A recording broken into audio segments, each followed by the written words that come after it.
മത്തങ്ങ പരിപ്പ് കറിയാണ് ഞാനിന്ന് ഉണ്ടാക്കുന്നത്. വളരെ പെട്ടെന്ന് റെഡിയാക്കി എടുക്കാൻ പറ്റിയ നല്ലൊരു കറിയാണിത്. മത്തങ്ങ കറിയിലേക്ക് ഞാൻ തേങ്ങ അരച്ച് ചേർക്കാതെയാണ് ഉണ്ടാക്കുന്നത്. കറി ഉണ്ടാക്കാനായി ഒരു ചെറിയ കഷ്ണം മത്തങ്ങയും 1/2 കപ്പ് തുവരപ്പരിപ്പ് 2 പച്ചമുളകും എടുത്തിട്ടുണ്ട്. ഇനി മത്തങ്ങ ചെറിയ കഷ്ണങ്ങളാക്കി മുറിച്ചെടുക്കണം. പച്ച മത്തങ്ങ ആയതുകൊണ്ട് തോലൊന്നും കളയാതെയാണ് ഞാൻ അരിഞ്ഞെടുത്തത്.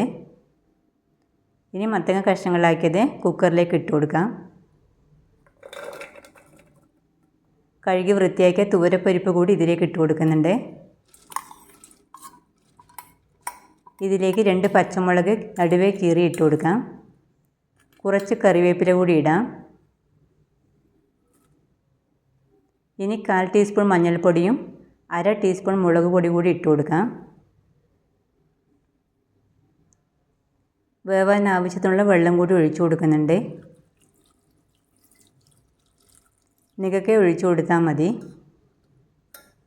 ഇനി ഇത് ഒരു 3 വിസിൽ വരുന്നതുവരെ വേവിച്ചെടുക്കാം.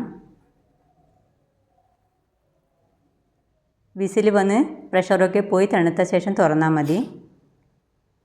ഇപ്പോൾ പ്രഷറൊക്കെ പോയിട്ടുണ്ട്. ഇനി ഒന്ന് തുറന്ന് നോക്കാം.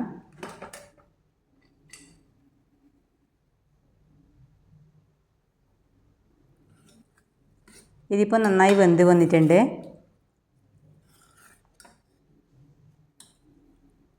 ഇനി ഇതിലേക്ക് കുറച്ച് ഉപ്പ് ചേർത്ത് കൊടുക്കാം.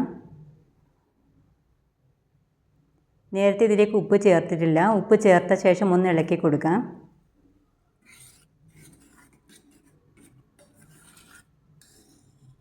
ഇനി കറി കുറച്ച് അയഞ്ഞ രീതിയിലാക്കി എടുക്കാനായി പാകത്തിന് ചൂടുവെള്ളം എടുത്ത് കറി കുറച്ച് ലൂസാക്കി എടുക്കണം.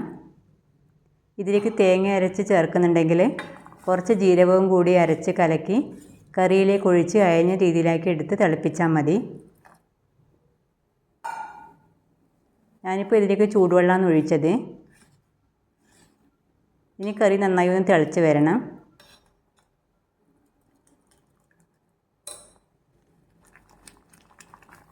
കറി ഇപ്പോൾ നന്നായി തിളച്ച് വന്നിട്ടുണ്ട്. ഇനി കറി വാങ്ങി വെക്കാം. ഇനി ഇതിലേക്ക് കുറച്ച് കടുക് താളിച്ച് കൊടുക്കണം. ചീനച്ചട്ടി അടുപ്പിൽ വെച്ച് ചൂടായ ശേഷം കുറച്ച് വെളിച്ചെണ്ണ ഒഴിച്ചു കൊടുക്കാം. എണ്ണ ചൂടായ ശേഷം കുറച്ച് കടുകിട്ട് പൊട്ടിക്കാം. ഇതിലേക്ക് 1/4 ടീസ്പൂൺ ജീരകം കൂടി ഇടുന്നുണ്ട്. 2 വറ്റൽമുളക് കീറിയിടാം. 2 തണ്ട് കറിവേപ്പില കൂടി ഇട്ട് കൊടുക്കാം.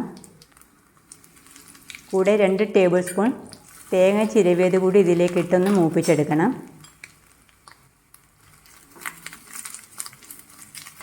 തേങ്ങ ബ്രൗൺ നിറമായി വന്നാൽ കറിയിലേക്ക് ഇത് ചേർത്ത് കൊടുക്കാം.